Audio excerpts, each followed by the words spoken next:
Bu videonun formatı biraz fərqli olacaq. Hansı ki, mən bugün Instagramda mənə göndərilən sualları cavablayacağım. Əvvəlcədən onu qeyd etmək istəyirəm ki, əgər ilk dəfədir bu video qarşına çıxırsa, kanalıma abunə olmağı unutma. Bu kanalda sənin üçün faydalı olan psixoloji məlumatları bölüşür. Həmçinin kanala abunə olmağın bir çox ehtiyaclı insanların qarşısına bu videonun çıxmasını da öz bərabərində gətirir.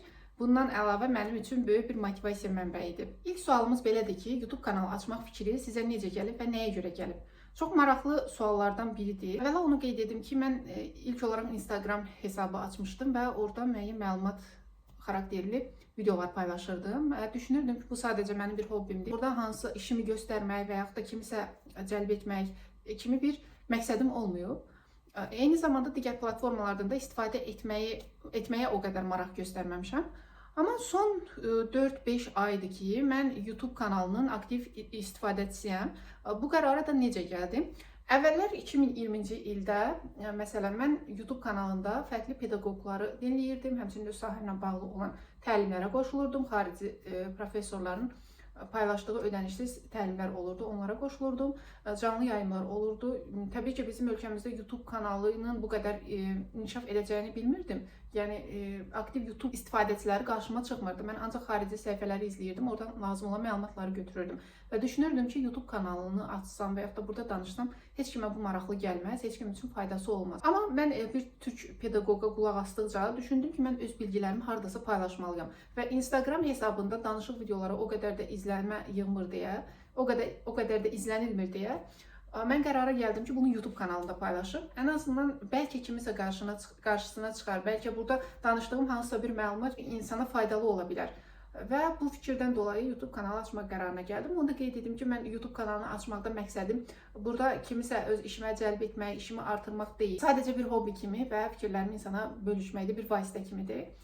Yəni, buradan gəlir qazanmaq, hətta YouTube'dan gəlir qazanmaq olduğunu mən sonradan öyrənmişəm ki, müəyyən bir saat müddəti olmalıdır, abunə sayı olmalıdır. O qədər detallarını bilmirəm.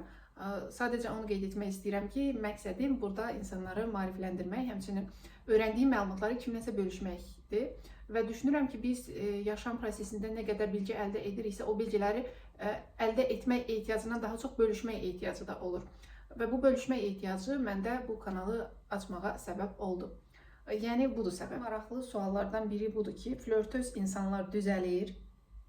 Mən düşünürəm ki, münasibət mövzusunda çətinlik yaşayan insanların maraqlandığı mövzulardan biri də budur. Çünki siz istər həmin o flörtöz deyilən tərəf ola bilərsiniz, istərsə də o flörtözün bir növ qurbanı olan tərəf ola bilərsiniz. Ona görə də məncə bu mövzu sizin üçün maraqlıdır. Ümumiyyətlə, flörtöz olmaq nə deməkdir? Bunu qısaca olaraq sizə izah edim. Flört sözü, səhv eləmirəmsə, türklərdə daha çox istifadə olunur. Bizdə münasibətdə sabit qala bilməyən insanları bura daxil edirik. Yəni, bir münasibəti başlayır, tez keçir o birisi münasibətə, orada da yarımçıq saxlayır o birisi münasibətə. Yəni, qısa bir müddət ərzində münasibətdən münasibətə keçir və münasibətin o başlanğıcda olan həyəcanı var, həmin o həyəcanını alandan sonra keçir digər münasibətə. Və bu sual verən şəxs bunun cavabını istəyir ki, flörtöz insanlar düzəlir. Ümumiyyətlə, mən onu qeyd edim ki, hansısa bir davranışın kökündə mütləq şəkildə müəyyən ehtiyaclar dayanır. Misal üçün, flörtöz insanların həmin o davranışlarının kökünə nəzər yetirsək, burada bir çox səbəblər ortaya çıxır. Məsələn, həmin insanlarda diqqət və təsdiq ehtiyacının olduğunu müşahidə etmək olar. Həddindən artıq diqqət və təsdiq ehtiyacı, natamamlıq kompleksi, özgüvən əksikliyi, bağlanma qorxusu, emosional boşluq, dopamin balanssızlığı və digər səbəbləri bura aid edə bilərik. Bu səbəblər hər insana görə fərqli ola bilər. Misal üçün, natamamlıq kompleksi olan bir insan daim başqalarından təsdiq, bəyənilmə gözləyir deyə o münasibətlərdə sabit qala bilmir. Bir insanla tanış olur, həmin o bəyənilmə ehtiyacı qarşılandıqdan sonra keçir digər münasibətə, orada da eyni vəziyyət yaşadıqdan sonra digər münasibətə keçir. Və yaxud da dopamin balanssızlığı olanda bir insan gedir münasibətin əvvəlində yaxşı hisslər yaşayır, o hisslər yavaş-yavaş aşağı endikcə başqa bir münasibət axtarışında olur. Bunu qısa şəkildə belə izah edə bilərəm. Və flörtöz insanların dəyişib-dəyişməməsi ilə bağlı onu qeyd edə bilərəm ki, əgər bir insan həqiqətən də dəyişmək istəyirsə, bütün səbəbləri araşdırmağa açıqdırsa, təbii ki, o insan dəyişə bilir.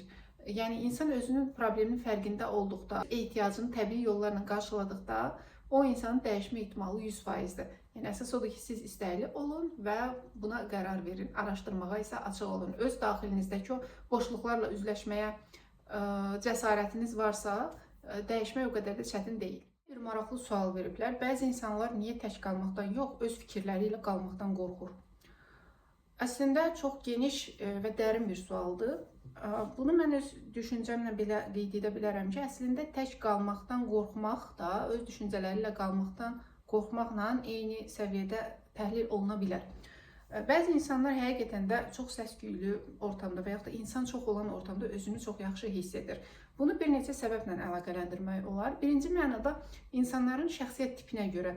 Misal üçün, ekstravert insanlar var, introvert insanlar var. Yəqin ki, bu haqda məlumatınız var. Ekstravert insanlar öz enerjisini digər insanlarla bir yerdə olanda bərpa edir. Introvert insanlar isə daha çox təkliyə meyilli olur və təklikdə onların düşüncələri, onların həyata baxışı daha fərqli olur. Ekstravert insanlar təklik sevmədiyinə görə digər insanlarla bir yerdə vaxt keçirmək, sosial qruplara qatılmaq, əyləncəli məkanlarda olmaq, bu onlar üçün daha xoş gəlir. Ona görə təklikdən qaçırlar. İntrovert insanlar isə əksinə daha çox təkliyə meyilli olurlar. Bu sağlam şəkildədir. Yəni bir insanın təklikdən qaçmasının səbəbi onun şəxsiyyət tipinə bağlı ola bilər. Digər halda, əgər bir insan təklikdən ümumiyyətlə qorxursa, özünlə baş-başa qala bilmirsə, həmişə özünü məşğul edəcək fəaliyyətlər arxasınca qaçırsa, bu normal deyil. Belə ki, bizim beynimizdə default mode network var, hansı ki bu insanın tək qaldığı zamanda, yəni səs-küydən uzaq qaldığı anda beynin işləmə mexanizmidir. Ətrafdan diqqətimiz dağılır və öz daxilimizə yönəlir. İstər-istəməz də insanın öz daxilinə diqqəti yönəldiyi halda daxilində olan narahatlıqlar, keçmişlə bağlı xatirələr, düşüncələr, onu narahat edən hisslər, bəlkə gələcəyə dair düşüncələri, bütün bunlar aktivləşir və nəticədə insan onlarla baş-başa qalanda özünü itirdiyini hiss edir. Bir səbəbi də budur. Digər bir səbəb isə insanın təklik qorxusu ola bilər. Yəni təklik təhlükədir mesajı varsa əgər insanın beynində, təbii ki, o tək qalmaqdan qorxacaq. Yəni tək qalmaqdan qorxu da onun əslində öz düşüncələri ilə üzləşməsi deməkdir. Yəni qısacası tək qalmaqdan qorxu bir insanda, daha doğrusu təklikdən çəkinmək, daim digər ortamlarda olmaq, səs-küylü ortamlara getmək, özünü nəyinsə məşğul etməyin əsas səbəbi budur. İnsan öz daxili düşüncələrindən, özünün keçmiş problemlərindən, beynində fırlatdığı fikirlərlə yalnız qala bilmir, onlar yadına düşür və onlarla üzləşməmək üçün daim özünü məşğul edəcək fəaliyyətlərə yönəlir. Bir nəfər yazıb ki, son zamanlar məsuliyyətsiz yanaşıram hər gördüyüm işə. Bunun səbəbi nə ola bilər?